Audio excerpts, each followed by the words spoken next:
Great, so we'll make a start. So, hello everyone, welcome to the latest in a series of webinars hosted by NewGen to explore different aspects of the content creation, production and distribution process. I'm Joe Bottrell. I manage all of NewGen's onshore operations in the UK and the USA. I just wanted to start off by thanking you for joining, and just to give you a quick intro to NewGen Knowledge Works. We are 1,300 colleagues working across the world to support publishers and content owners create, produce and distribute accessible content. We work with the world's leading professional education and academic publishers across platform, digital and print publishing. This is the latest in a series of webinars hosted by NewGen, and today we'll be exploring why content accessibility is important and how publishers, especially publishers of scholarly content, can go about making their titles born accessible. At NewGen, we believe that everyone should have equality of access to content, and that improving content accessibility is valuable to all users. You'll hear today about legislation and the risk of non-compliance, but we also strongly believe that making content truly accessible is not only the right thing to do, but also good for business. And we are proud to be a Benetech certified accessible content conversion vendor. We have a brilliant lineup of speakers for you today. But first, I just wanted to quickly remind you that Zoom has a host of accessibility features built in, and you can use these during the meeting. To find out more about those options and to switch things on and off, open up the settings menu in Zoom and navigate to the accessibility tab. Our speakers will talk for 10 to 15 minutes each. We have 3 fantastic sessions for you. And we've reserved some time at the end for questions, of course. Feel free to add those into the chat facility or into the Q&A feature in this Zoom webinar platform. And just get those off your chest as they come to mind, and we'll deal with them at the end. So a quick note about our speakers. First up today, we have Will Awad, Director for Digital Accessibility and Publishing Solutions at NewGen.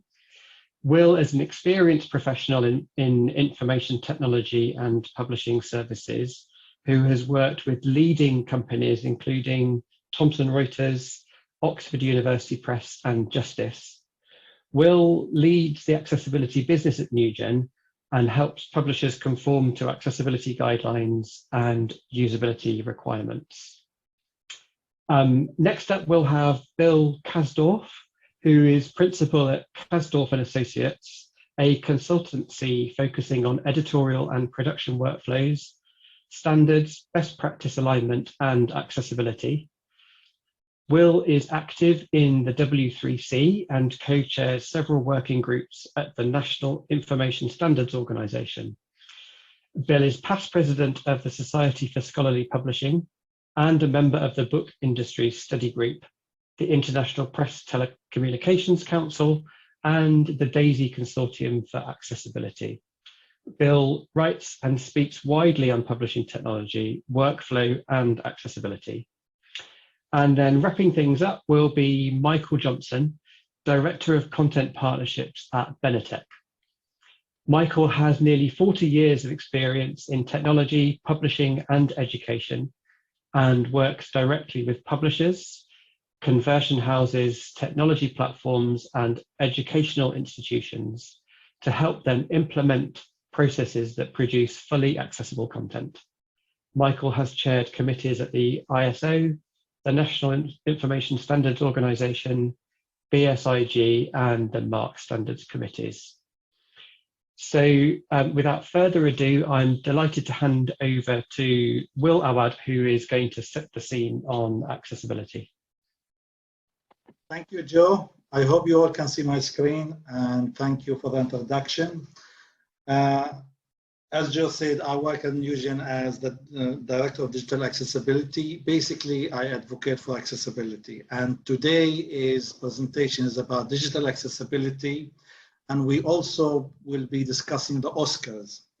And I promise that I will not slap my host on the face, neither he will do the same to me during this presentation. So without further ado, I will be diving in.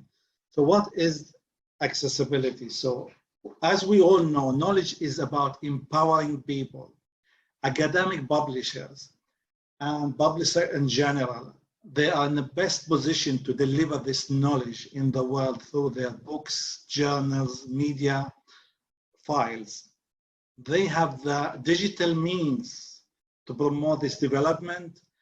They demonstrate and the use of the technology to create accessible, unique product, accessible for all. Nowadays, EPUB become a commodity, and digital accessibility, one product for all, should become the norm. So what is digital accessibility? Digital accessibility, it's just a normal EPUB with the full feature of the web content accessibility guidelines. So such as this, the reading order is there, the alternative text to images is provided, the color contrast is checked and is valid, and it to make accessible content for everyone. So the web content accessibility guidelines, they're international standards. So the book that you create in the United States, based on these standards, it's the same, will be in the UK, in Europe, and so on. Academic publishers should consider making one content that is unique, can be used by all. This content should be fully accessible to everybody, including people with disability and those who have hidden disability as well. So why digital accessibility is so important? There's a lot of reasons, and I'm just listing 4 my top favorite reasons here. I will discuss them after this slide.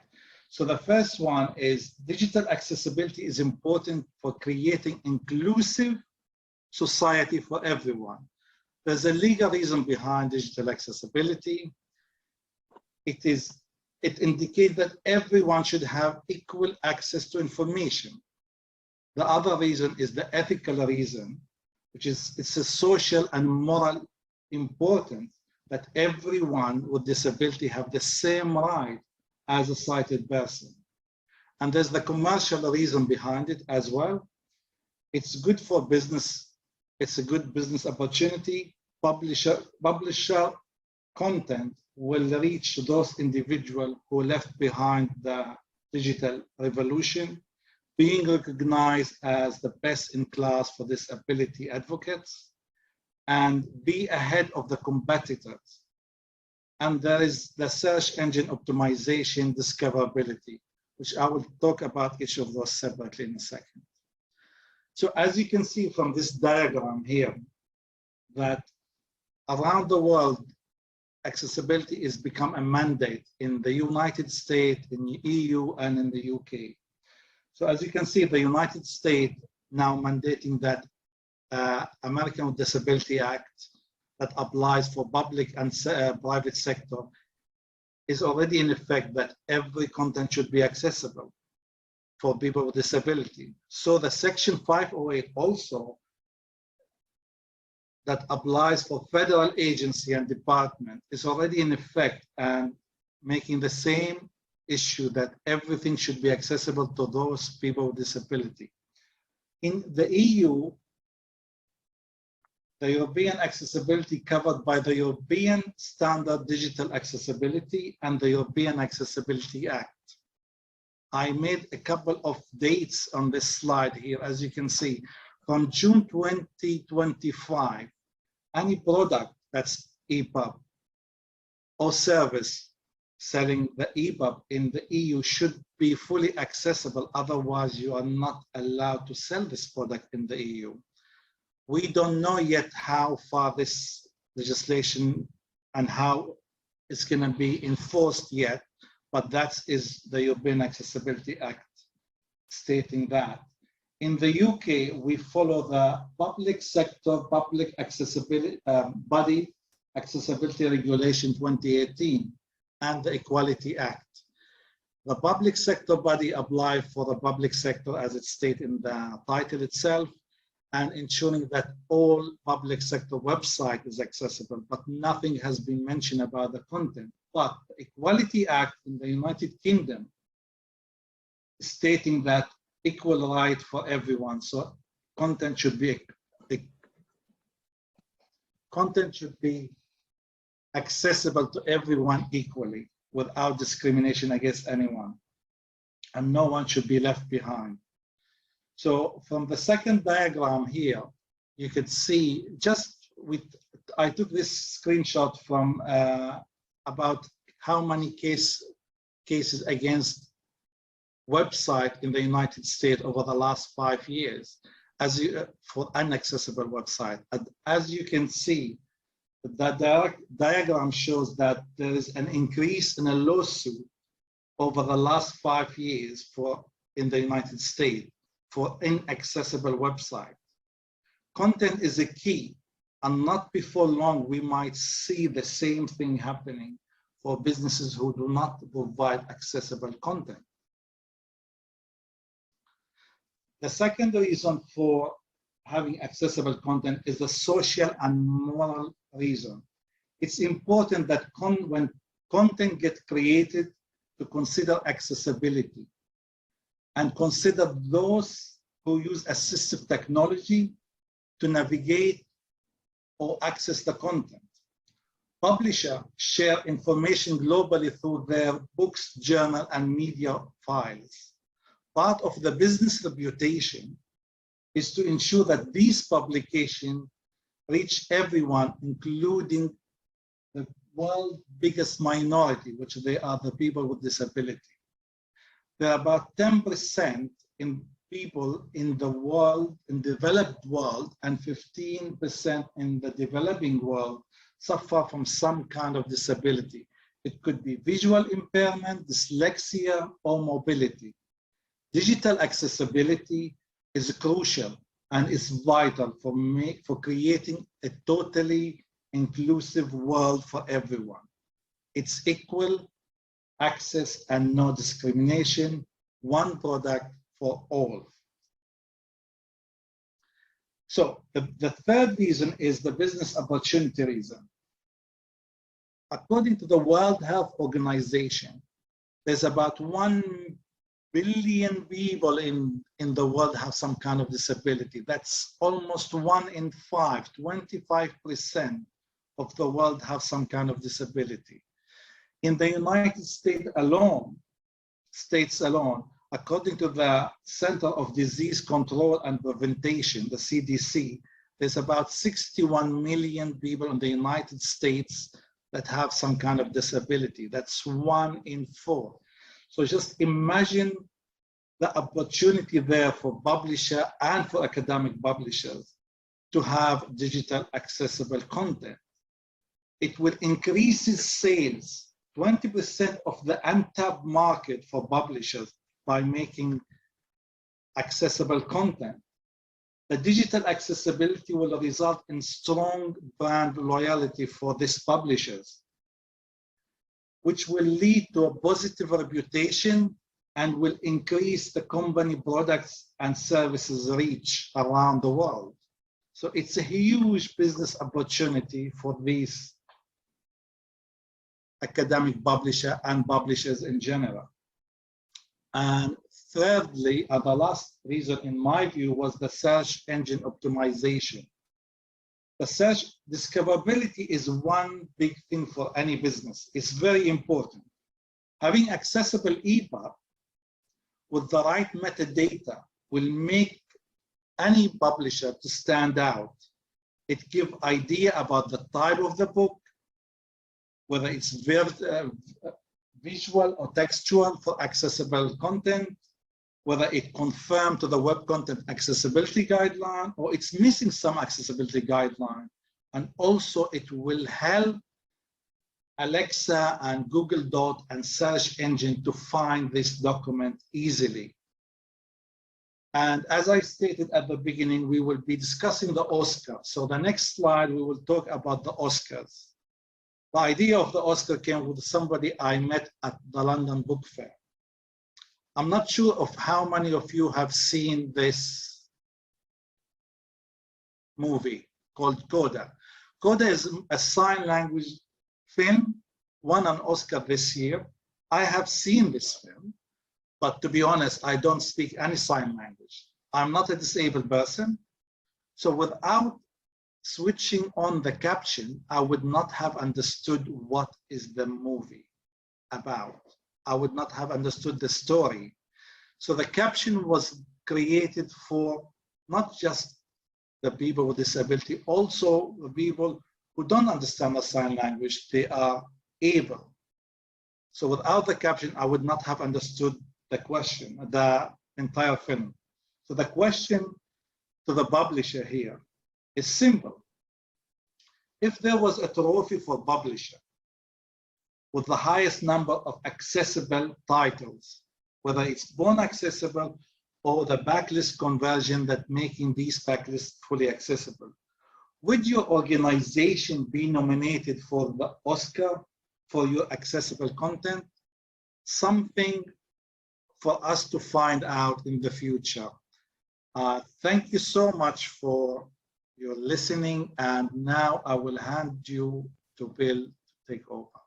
Thank you.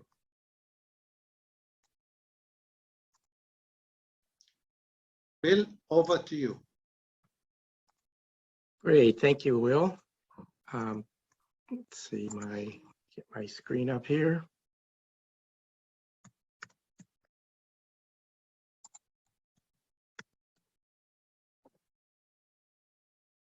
And let me minimize this so I can see what I'm doing.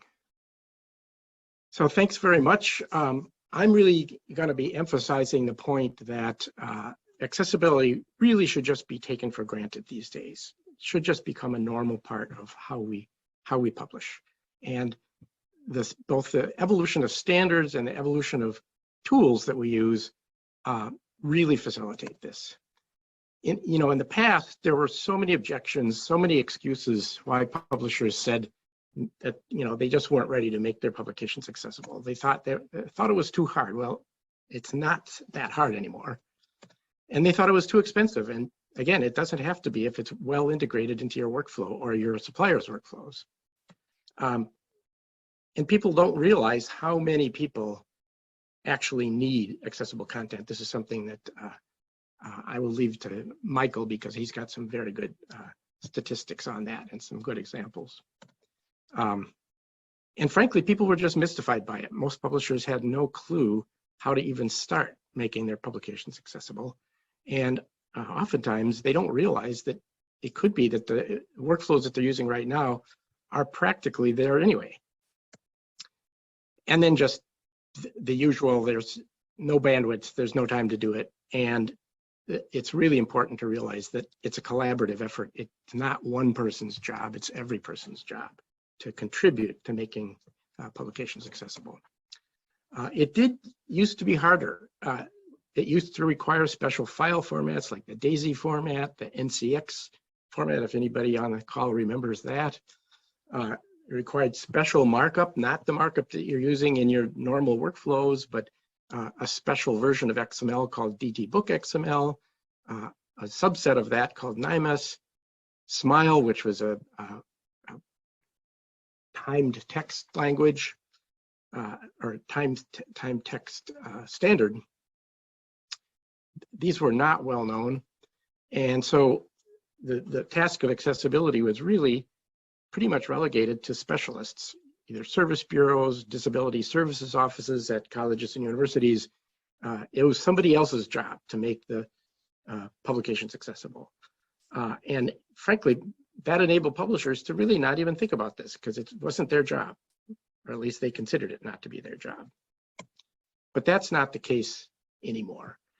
Now, I have to admit, I am accused of making it sound easier than it is. So it's not trivially easy, but it is so much easier than it was even 4 or 5 years ago to get everything right. And a surprising number of publishers are actually doing this, and it's because standards have aligned properly. And as Will mentioned, EPUB 3 is really the key to that, because EPUB 3 has become so ubiquitous. Almost all, certainly academic and scholarly publications and trade books, almost always have EPUB. One thing that I stress is that it's not necessarily intended to replace print, it complements print. So, you know, I certainly don't think that trade books are going to go away. I love reading a good book in the form of print, but I guarantee you that almost every book that you buy in print, there's an EPUB version of it as well. It's become quite standard. So why is this such a great format? Well, it is really designed from the ground up to be accessible. It's reflowable. You can change the fonts and the font sizes, which is really important for dyslexia. And by the way, there are lots of people with dyslexia. That's an overlooked disability. People think this is all about people that are blind, but it's about people with dyslexia. It's people with low vision, etc. And so the ability to change the fonts and the font size is important. The previous one, reflowable, that's useful to anybody that wants to access the publication on a phone, which people increasingly do. Changing the line spacing is really important for dyslexics as well. Changing the colors so that they're more vivid and you can see them more easily. I review a lot of websites in my work, and almost always there are color contrast problems, which is something that Will alluded to. Because it's fashionable to have subtle colors on your website, but sometimes those colors are so subtle that a person with low vision can't make out your content. And something as ubiquitous as the phone you carry in your pocket or purse can actually speak the content of an EPUB to you. It's surprisingly good. Yes, there's specialized assistive technology for the disability community, but even something as ubiquitous as an iPhone or an Android phone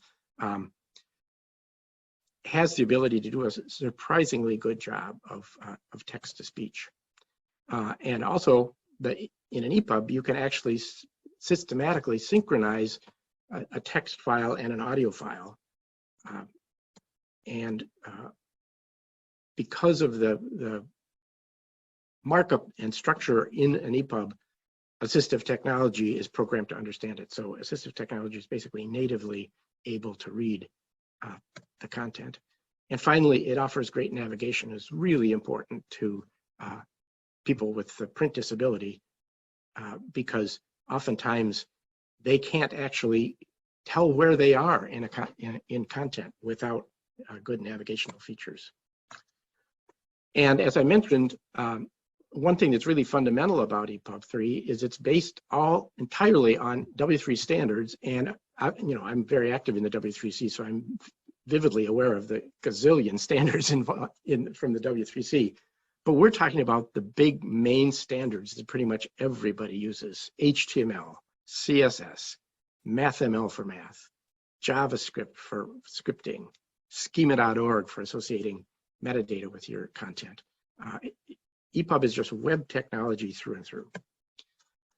So in terms of how the different publishing sectors are faring, it's obviously easiest to do for trade books. And by that, I'm really focusing on straightforward fiction and nonfiction. Trade books that are what are called fixed layout, which is common in cookbooks and children's books, we're still working on developing accessibility recommendations for fixed layout. It's something that there's a working group and a task force in the W3C that's actively working on fixed layout accessibility, but those books tend not to be very accessible.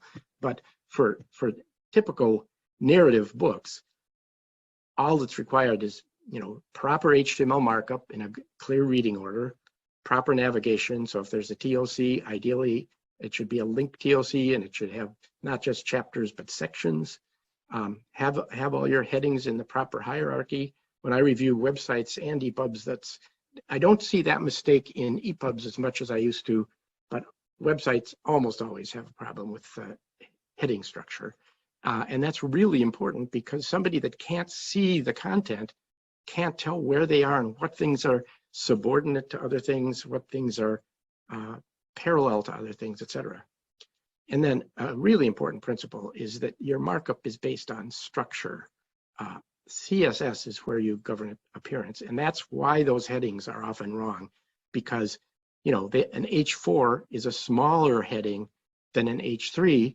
So if they want a small heading, they use an H4 even if there's no H3 in front of it, and then that really screws up access for accessibility and assistive technology. But anyway, those things that I've just talked about are really quite straightforward. Almost always are right in the first place, or can easily be made right. The one thing that's commonly a missing piece is image descriptions. So that's something where that's kind of the next frontier, is to get people to get their image descriptions in their content.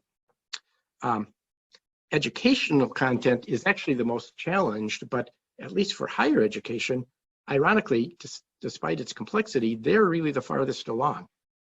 One reason for that is that there are government mandates, not to the publishers, but to the schools and universities that acquire the publisher's content. They're responsible for, by law, for making an accessible version available to a student who needs it. Educational content is very complex. So there's a huge competitive advantage to a publisher that can make their content fully accessible. One thing that's helped in this regard is the shift mainly for higher ed publishers, shifting from a print focus to a platform focus. And another thing is that, these are big, complex books typically, and they're usually done by experienced pre-press and conversion vendors. And many of them have developed accessibility expertise. In fact, it's those vendors that often know better how to make the books and journals accessible than the publishers do. So education is actually a bright spot. And then scholarly publishing is really much closer to having natively accessible content than many scholarly publishers realize, because their content is very well structured in the first place. MathML is often used in the production workflow, or something like MathType with InDesign that can easily generate a MathML. Most tables that used to be coded as CALS tables are now coded as HTML tables, which is what assistive technology natively understands. One thing that I'm a big advocate of is that, particularly for scholarly publishing, the authors should provide draft image descriptions. Notice the word draft. Typically, they have to be refined by somebody who knows how a proper image description needs to be phrased, but the author knows best why they put that image in their book or journal. And so I think that should just be a requirement. And some publishers, that it is becoming a requirement. The key there is not to think that the author can do a final perfect image description, but they can give you the starting point. And then another thing that's characteristic of scholarly publishing is that rich metadata is very common. So, and in fact, rich metadata in many scholarly workflows is actually embedded with the products, unlike trade, where it's done by the marketing department in an Onyx feed. Scholarly is commonly integrates metadata with the content, and so it's not such a stretch to add accessibility metadata. And there are places in JETS and BITS XML for that if you use those XML standards, which many scholarly publishers do. So increasingly, both commercial scholarly publishers and university presses are prioritizing accessibility. The winner of the WIPO International Accessibility Award this year was Taylor and Francis for the work they're doing, big scholarly publisher, and the work they're doing for accessibility. And I often point out the University of Michigan Press in the University Press area, because not just the press, but also their Fulcrum platform is really designed for accessibility, and they've done some pioneering work on that. So I like to point out real examples like that, so people don't think this is just theoretical. It's like, no, publishers are really doing this. Another thing that helps is that there are tools and services that help you, many from the DAISY Consortium. Their ACE product is an automated analysis of EPUB. It's fabulous. You can feed it an EPUB and it spits out a very detailed report about any accessibility issues with guidance on how to fix those issues.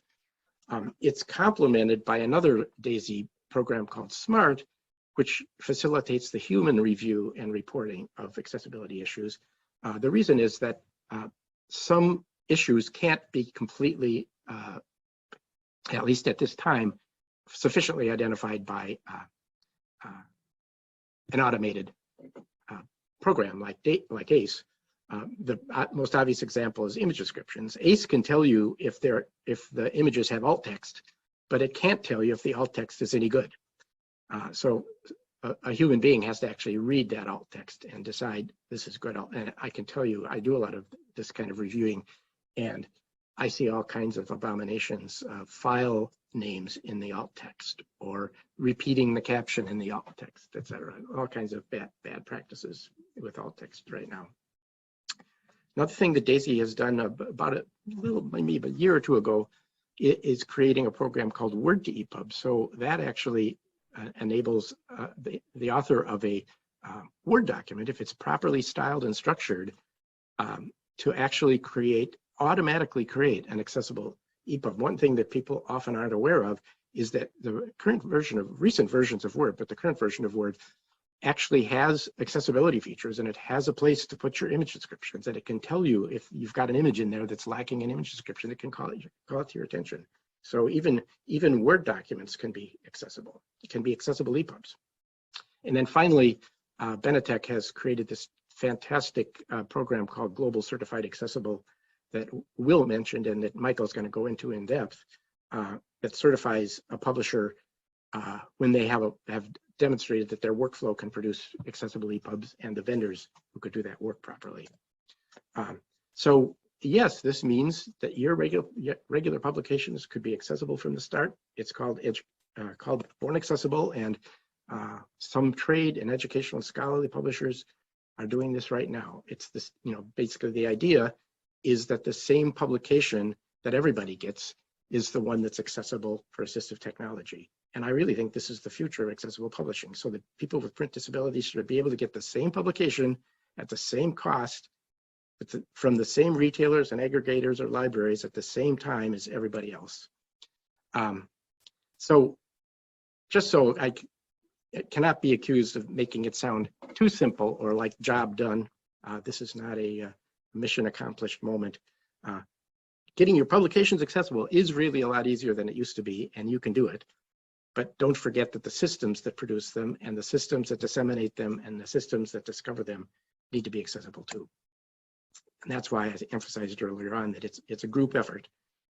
It involves your staff, your authors, your service providers, the system providers, your dissemination partners. There's a role for all of those parties in the publishing ecosystem for this ecosystem to get fully accessible. I've got a bunch of links to resources that I've either mentioned or alluded to in this presentation that I think might be helpful to you. And now I'd like to turn it over to Michael Johnson from Benetech to give you some more detail on a lot of what I was talking about. So Michael, over to you.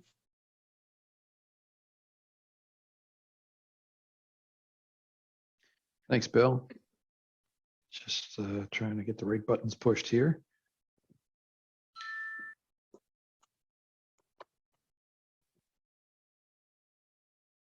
And away we go. All right. Well, thanks everybody for joining us today, and thank you, NewGen, for the opportunity to be part of this panel. So I'm going to go through a few things quickly. I would like everyone to understand what I'm going to cover in these few minutes is the work of over 75 people over a span of 21 years. So if I go too quickly for you, I apologize. However, there are several instances where I mentioned just please get a hold of me directly, and I mean that sincerely, and I'm happy to help in any way. So off we go.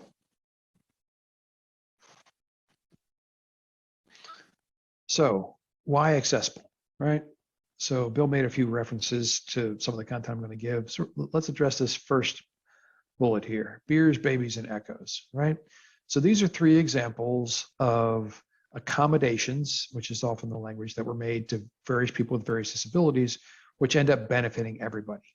In the beers example, if you can remember in the dark distant past when people used to get on planes and go places and gather in person and stuff like that, you might be in a hotel lobby or in a restaurant with a bar, or maybe even just in an airport, and there'd be a television going on there. You had no chance of hearing what the commentators were saying, what the interview was about, or what the score of the game was, because you couldn't possibly hear over the din of the crowd.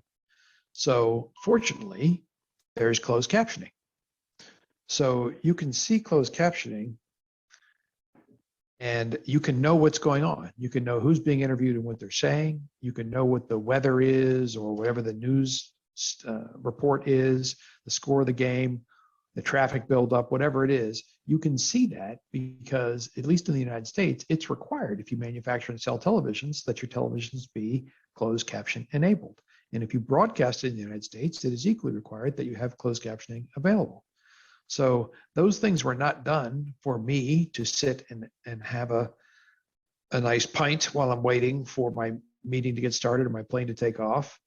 The closed captioning exists to address people who have difficulty hearing, but everybody benefits from closed captioning.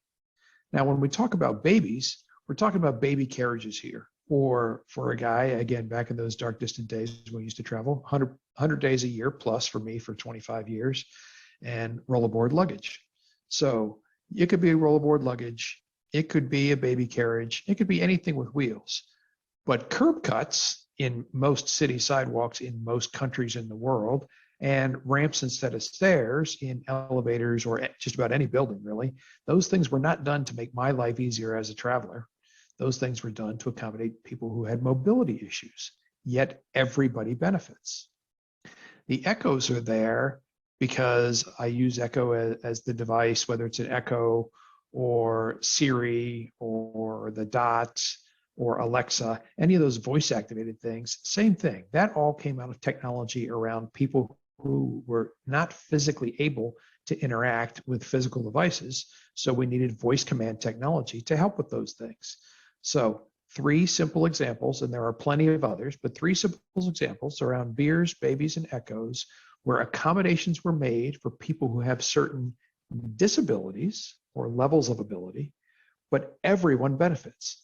The exact same thing is true here when you talk about an accessible EPUB. Every single person who reads an accessible EPUB has a better reading experience, whether they know it or not, or whether they turn those features on or not. So there's that. And a fully accessible file has been said by my colleagues, it's just plain better. We'll mention discovery. I'm going to talk a little bit about reading experience, and we also talked about a broader sales opportunity.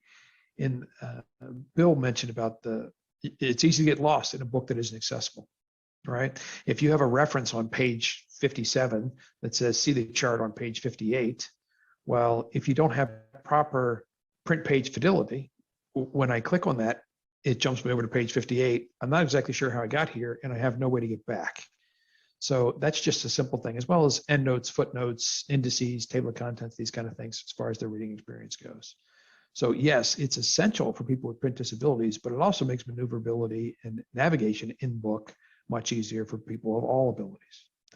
Now, the last point here, redheads and lefties, this will give you something which most people find there's a personal connection somewhere, sometimes multiple personal connections, and sometimes these things actually describe somebody in the listening audience. So there are more blind people in the world than there are people with red hair. Just going to say that again. There are more blind people in the world than there are people with red hair. And there are more people with dyslexia than there are people who are left-handed. So if you have red hair or you're left-handed or both, or you know somebody that's red-handed or left-handed, now you have just a basic non-scientific statistical sampling of who are we talking about when we talk about this audience, or as is often referred to, the disability dollar. It's an enormous part of the human population, well over 20%, as indicated earlier. And these are people who can't read your book. So I promise you, they're not going to buy your ebook if they can't read it. It's not like print books, but people used to buy print books whether they had any intention of reading them at all because they look good on a library shelf. They made an impressive background. They looked good when you were trying to sell your house, or other reasons why people buy books. People don't buy print books if they can't read them. And if you don't have accessible print books, over 20% of the world's population can't read your book. So you might as well use the font Wingding or something so nobody can read it. because that's what you're doing when you're not doing accessible books. So why? And again, some of this was touched by my colleagues earlier. The social justice issue, as far as it being the right thing to do. So if in your publishing house or your university or wherever you do your research, whatever organizations you're involved in, if you have any personal attachment to, or your organizations to which you belong have any personal attachment to DEI or equity or any of these other things, you can't not do accessibility and say that you care about diversity, equity, and inclusion.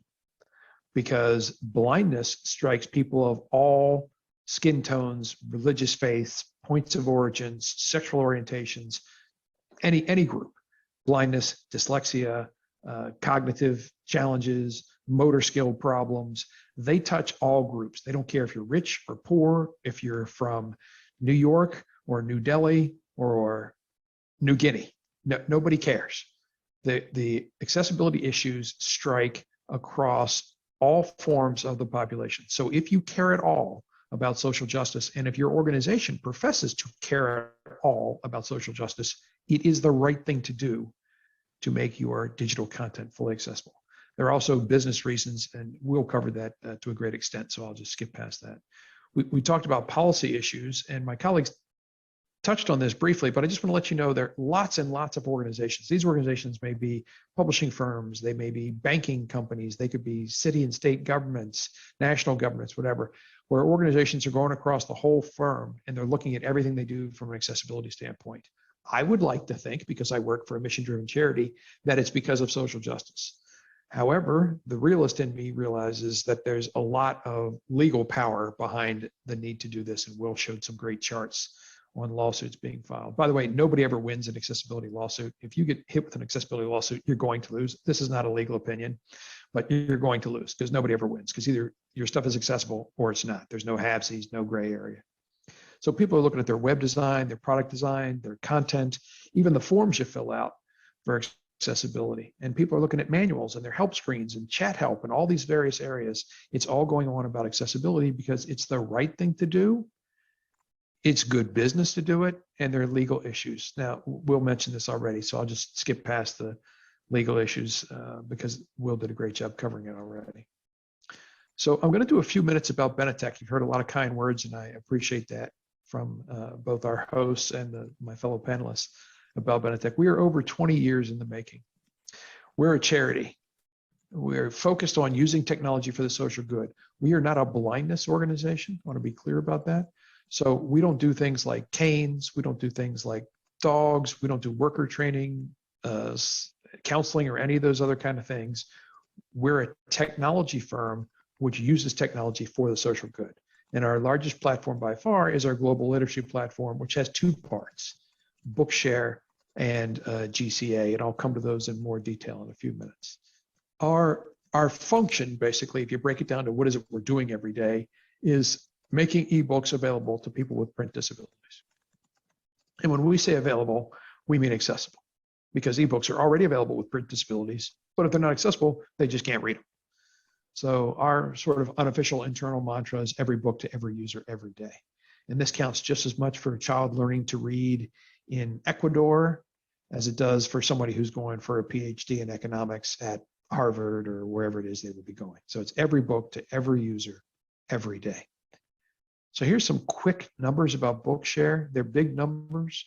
The numbers actually, every time I do this slide, I update it. And then by the time I present it, the numbers are actually below where we really are now. So we have over 5 million books in our repository, the Bookshare repository. That's 1 million plus unique titles in 5 different formats. We have over 900,000 readers or members around the world in 68 countries, I think it is. If you are a US-based student at any educational institution, there is no cost for you to be a member of Bookshare. You do need to have a documented print disability. If you are not a US student, or if you are a student in other parts of the world, it's a low cost. And when I say low, I mean low, and it varies based on all sorts of statistics we get from the federal government and from the World Bank and places like that. And we also have international partners around the world for the Bookshare technology stack. We run an accessibility library in Canada through CELA, C-E-L-A. We run Vision Australia, we run Blind South Africa, we run NCBI in Ireland, and RNIB in the UK, as well as a host of other libraries in places like St. Lucia and the Democratic Republic of the Congo and places like that. So we have a lot of international partners for the Bookshare Library around the world. When we talk about the GCA program, it stands for Global Certified Accessible. Benetech is the world's first, and as far as we know, still only international third-party program. And when we say third-party program, the implication that, well, the definition there is we are not a publishing company. We are not part of any government entity. And we don't do the conversion work. We advise, we instruct, we teach, but we don't do the conversion work. So we are not a publisher, not a government entity, and we are not a conversion house. So there's the third party aspect of it. So when I say international, we now have GCA projects going on in 8 different countries on 3 different continents. So there's a lot going on there. We created GCA to help the publishers move forward. We have over 1,000 publishers who donate to Bookshare. Those are all donations from publishers. They send their EPUB files in. We include them in our collection and make them available to our members. And what we learned over the 20 plus years in that 1 million plus titles and 1,000 plus publishers is even the publishers who really want to do it right just didn't have enough information. So we built GCA as both a certification and a training program to help the publishers, and then we added in the conversion vendors really understand how to do this properly. There's some important pieces for publishing organizations such as yourself. So we don't evaluate every single title. You know, we have enough to do and you have enough to do without us getting involved in the production or the certification of every single title. We are certifying your publisher workflow. So what happens is you demonstrate to Benetech that you can on a regular basis output fully accessible titles through a certain workflow. Some publishers have multiple workflows, and so they approach those singularly, and that's perfectly fine. So we are verifying that your workflow is capable of creating fully accessible titles, and then from that point forward, if you run a title through there that you are making fully accessible, you include the metadata, which includes the certificate and the seal, and off you go. If for some reason you don't want to do a certain subject area or even a certain title because of complexity or costing reasons or whatever, that's fine. It doesn't make you decertified. You just don't include the, yes, this title is certified metadata in titles that aren't certified. So there's 3 levels of the GCA process. Simple, which Bill Kasdorf mentioned, trade titles. So when we're talking about a simple book from an accessibility standpoint, we're talking about books that are almost exclusively text. And if they have images, they fall into 1 or 2 categories. The images are decorative, and so they are marked as such, and the assistive technology ignores them, or they're very modest image. It's a picture of the Washington Monument, and your alt text is Washington Monument, or something very simple like that. The next level up would be the moderate level. So in the moderate level, it's mostly text, but there are pictures, and there's more pictures, and some of them have some level of complexity. On the complex side, now we're talking about things like accounting books, which have nested tables inside of tables, or books in STEM, things like that. There are 2 scores in the GCA. One are the international standards, WCAG AA as an example, as well as the EPUB accessibility standard. And then we have our own internal born accessibility standards. I'm going to repeat this point just to stress it, even though my other colleagues said it. These are not separate ISBNs. It's the same ISBN, it's the same price, same distribution, same everything as you're doing now. It's just you're going to be doing it better. There are over 60 organizations who are already participating in GCA, and several of them now are university presses. And we have thousands of titles that are GCA certified that are available for sale at places like Vital Source and Red Shelf, as an example. Here's a couple of the trickier things beyond words and pictures. I'm just going to cover this stuff again quickly. Page numbers. I gave you the reference before. Your book is used by the professor to make an assignment, and it says, please read from page 67 to page 82. This needs to be 100% print page fidelity. So in your ebook, the ebook reading technology needs to understand where print page 67 is and where print page 82 is and all the pages in between. Because if the reader has amped up the fonting to 40 or 60 or 80, their pages are going to reflow much faster, and their page 67 is going to be a totally different page. And then the reference there to, all this is explained in the chart on page 44. If I can't get to page 44 and back from page 44, then your book has serious navigation issues.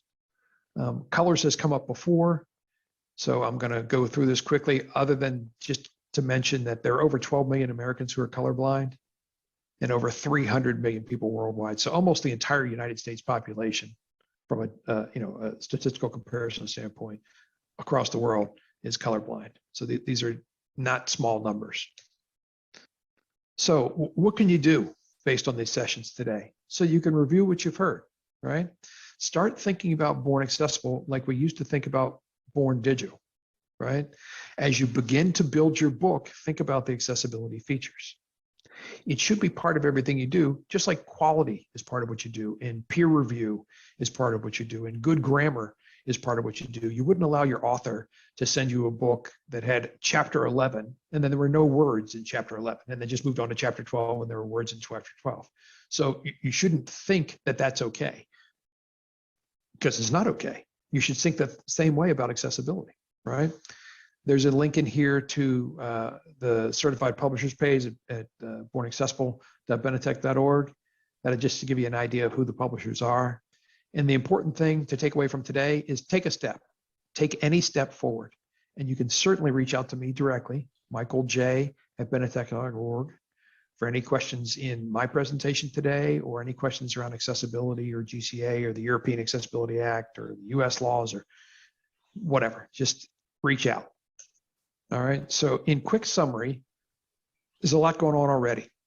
A lot in the standards world, a lot in the worldwide publishing community, the worldwide legal community, and a lot here at Benetech and GCA.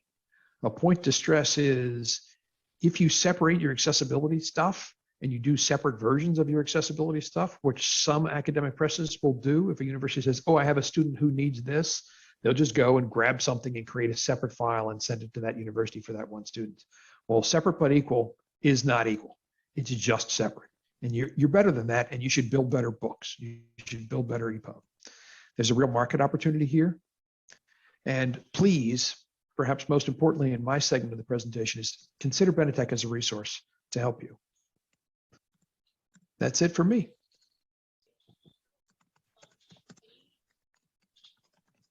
Fantastic. Thank you, Michael. And thank you to Bill and Will as well. That was really fascinating and really valuable for all of our people on the call today. So thank you so much for that. We've had a few questions on the platform. So let me just jump to a few of those. Bill, I've seen you've answered some of them by text, but I thought it'd be useful just to quickly go over them as well. So we had a question from somebody on heavily illustrated titles. So how would you recommend handling titles that consist almost entirely of photographs? Think bird guides. It seems like the alt text could possibly exceed the actual text content. I think that's a good one for you, Bill. How should somebody approach really heavily illustrated titles from an accessibility point of view? Yeah, there actually is no barrier to that. One thing that people often don't realize is that there are actually two ways to provide image descriptions. What you're most familiar with is what's called alt text, which goes in an alt attribute with an image in a file. And that's just plain text, and it's typically about 250 characters long. Very simple. But then there's also what's called an extended description, which can be of any length, and it can have markup, it can have paragraphs, it can have lists, it can have headings, whatever you need to do to describe that image. So there's no technical barrier to doing that.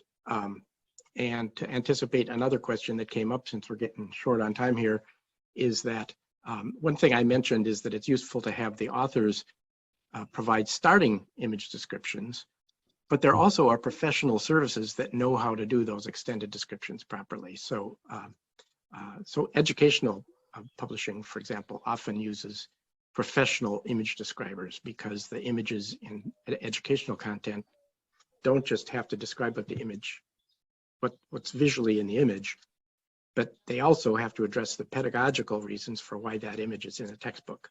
So there's some expertise required, and so those images are often done by professionals.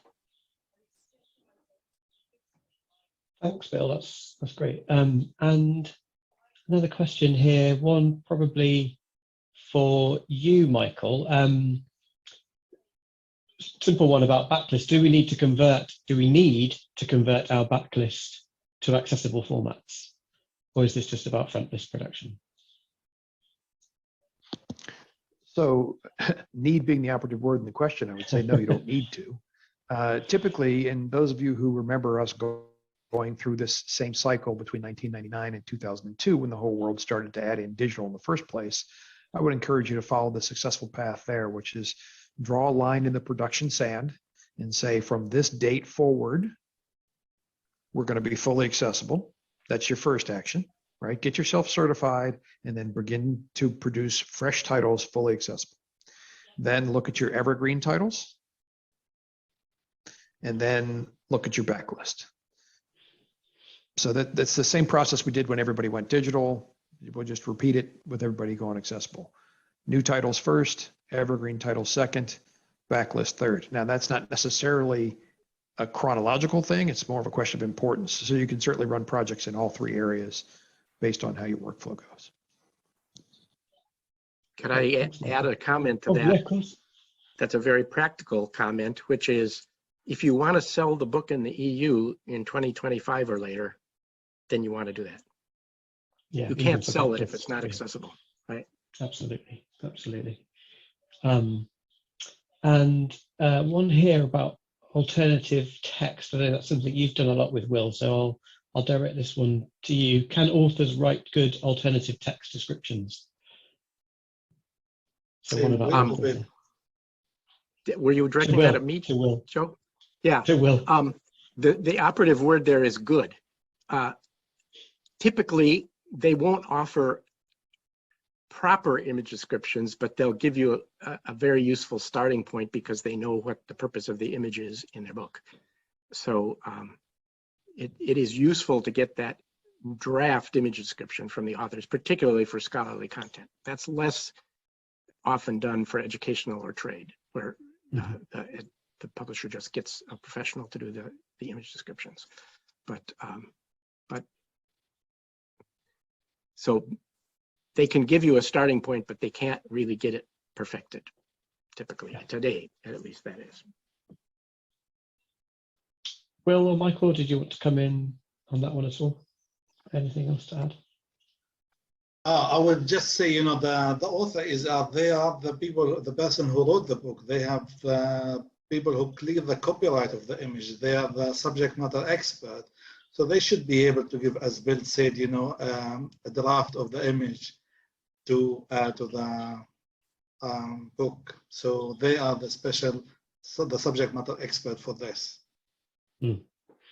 Absolutely. I've got another comment there, Joe, that the University of Michigan actually found that when they started doing this, it actually made their production easier, because when the authors realized that they had to describe why they put an image in the book, and they would often scratch their head and say, well, do I really need that image in the book? And they often would say, no, I don't need that image. So they just streamlined their workflow. Yeah, absolutely.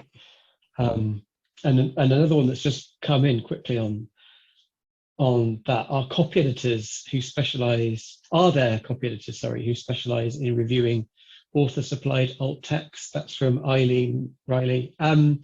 I'll jump in on that one quickly because I've been involved in some of that myself.